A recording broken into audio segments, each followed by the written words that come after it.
Thanks, Brian.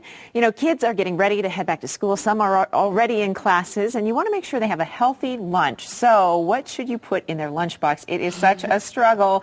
I know firsthand. Benita Curry, the program director for the LiveWell Colorado Culinary Boot Camps, is here with some great ideas. And, you know, parents everywhere have this battle every morning. Well, the kids are ready, but are the parents ready? Yeah. And what I think is there's a lot of parents out there that are absolutely confused as to how to make a healthy lunch for their kids. How are they going to make it so they'll eat it, they'll enjoy it, and that it's going to be good for them? And you say variety really is the spice If of your life kid's here. not excited about the lunch, they're probably not going to eat it. If they're expecting the same old that you provide week in, week out, they're not going to be really excited about diving into that lunchbox. So we don't need peanut butter and jelly like I had every single day growing up. Well, I think you need to spice it up a little bit. Tell us some of the things that you brought. Well, this is an insulated lunchbox, and if parents, you don't have this now, you need to get it. Yeah. Because this extends the menu options you can provide to your kid. You can give them a cold item or a hot item.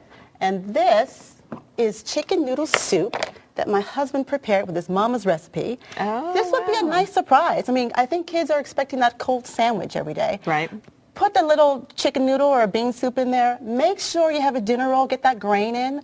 Don't just get white bread. Make sure you reach for something with a higher nutritional value like whole wheat. Gotcha. That would be perfect. And I like the vegetables here, although that's a struggle. Well, you know, kids love to eat with their hands, so let them.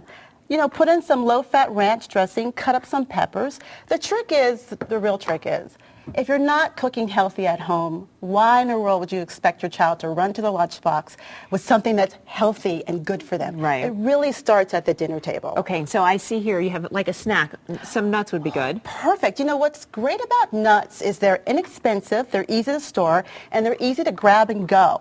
Plus, they have fiber in them, and fiber means that your child's going to eat them and feel full. So they're not going to feel like they're starving after they had lunch. And with the protein is key because they need the energy to last them throughout the day. If parents don't hear anything else I say today, please remember to pack a lot of protein in your kids' lunch. Protein is critical for healthy brain function. It's essential for growth and development. This turkey sandwich with lettuce and tomato, I sprinkled in some carrots. This is a perfect way to put that protein into your child.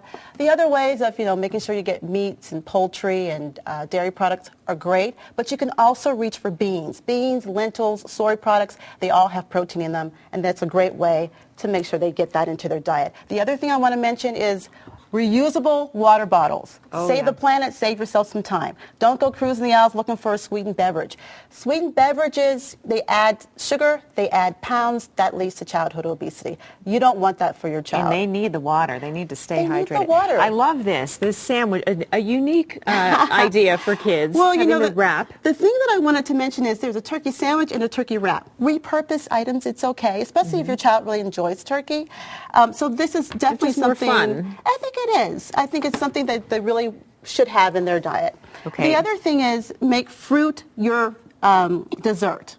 Don't always throw in those cookies. And in fact, I would go away from cookies. No more ding-dongs and Twinkies. Huh? No more of that. I mean, again, you're putting sugar into their diet, and that totally leads to obesity over the long haul. So cut up some apple, put in some peanut butter. The other thing here is I made a nice salad. I put in some more peppers. I had that carrot added. And again, if your child's not used to eating healthy at home, you're going to have problems having him eat that lunch when they're on the go. The other thing is partner with your school district. There are schools in Colorado that are actually changing the way they provide meals. They're making meals from scratch through LiveWell Colorado's Culinary Boot Camp program. So there are kids this year who are going to be having mac and cheese made with butternut squash. There's going to be marinara sauce made with pureed broccoli and cauliflower and carrots. So that's what they need. That's what they need, but it also provides parents a day off. If you can agree that your child's going to go and have a school lunch on Tuesdays and Thursdays, then you don't have to prepare it for that day and you don't have to feel so overwhelmed. Absolutely. So make sure you call your school district and see if they're a part of that program. The other thing is I wanted to go back to sweetened beverages. This is how much our teens are consuming per day of added sugar. It's 34 teaspoons. A whole bowl of sugar? Pretty much. And they're only supposed to have 5 to 8 teaspoons. This is our 1-year-olds. They're supposed to have only 4 teaspoons and they're having more like 12. Oh my goodness, that is eye-opening. And we're being conservative. Yeah, wow. Well, Vanita Curry, thanks so much for the great ideas. We appreciate it, and good luck with continuing in the school district. So we need to push for that. Thanks so much for being here. My pleasure. Well, coming up,